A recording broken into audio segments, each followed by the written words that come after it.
旅に出るならもっと前から前もって言っておいてくれよ。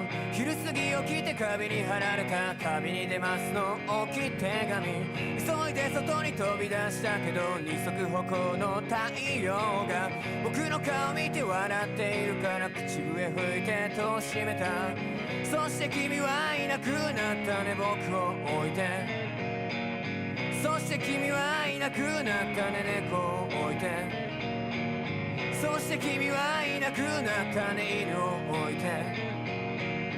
そして君がいなくなった食卓に置いてあったものはなんだ。